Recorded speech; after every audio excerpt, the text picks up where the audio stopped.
Okay, hello Iris, how are you doing? Hi, I'm very good. How are you doing? Good, good. Welcome to Open Space, a platform for creative young talent. Iris, for everyone here on Open Space, can you just give us a little intro on who you are and the very unique art form that you do? Please, can you just give us a little rundown? Yeah, so my name is Iris Scott. I'm a finger painting artist. I work in oils. I'm 36 years old. I live in the high desert of New Mexico, and I'm pretty obsessed with animals, you might say. So I'm also a vegan, and I love this beautiful planet we live on, and that's all I want to paint. I wanted to actually ask you about animals because I noticed on your art there's a dog, a bear, a fish. It seems like animals are a good running theme with your art. Yes, I'm really I'm not a religious person, but if I were a religious person, I would basically be just an observer of nature. So nature is really my temple. Here in New Mexico, I live in a very remote place now. There's wild animals everywhere. And what really interests me is sort of the sentience of animals.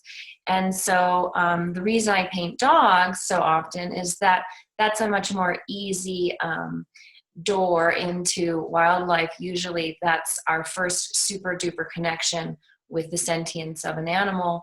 And my goal as an artist for generations or for decades to come is for humans to make that connection with all animals and to see that the chicken is as precious as the dog, and that the pig and the giraffe, they're all these just precious, precious beings.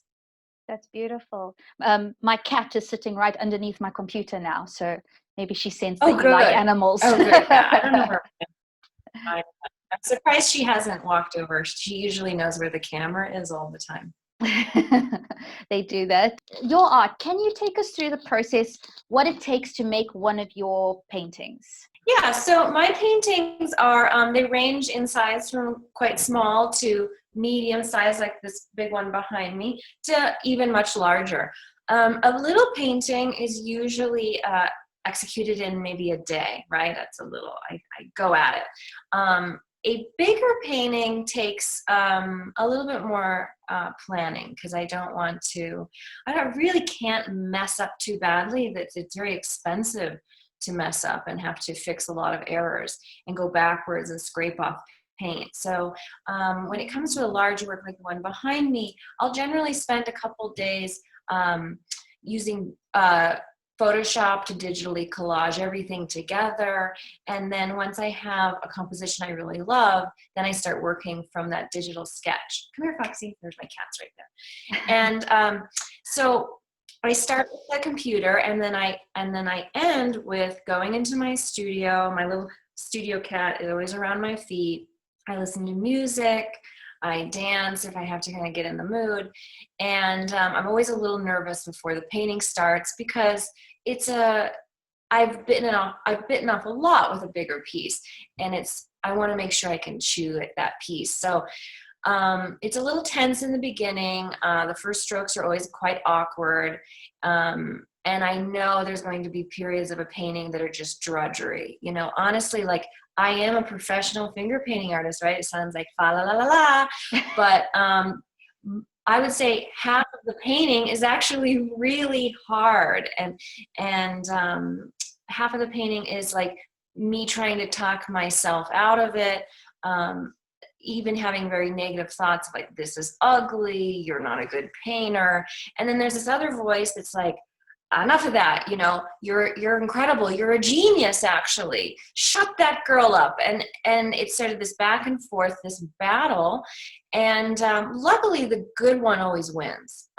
She really always wins. She always tells me it's just a matter of time before you finish this and love it.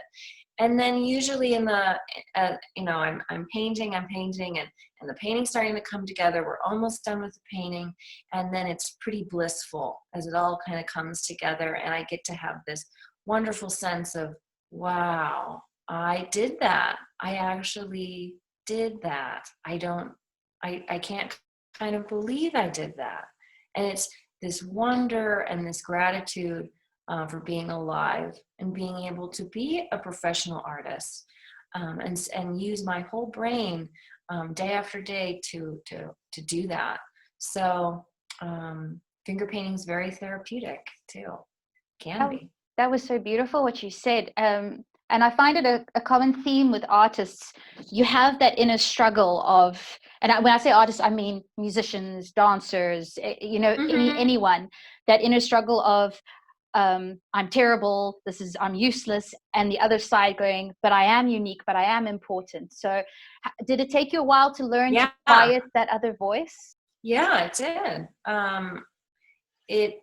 I started.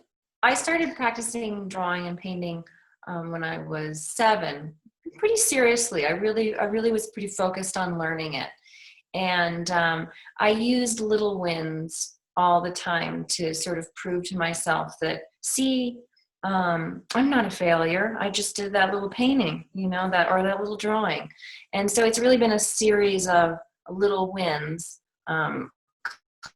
Collected together. And I think that my advice to artists is, biting off way more than you can chew is actually your biggest threat.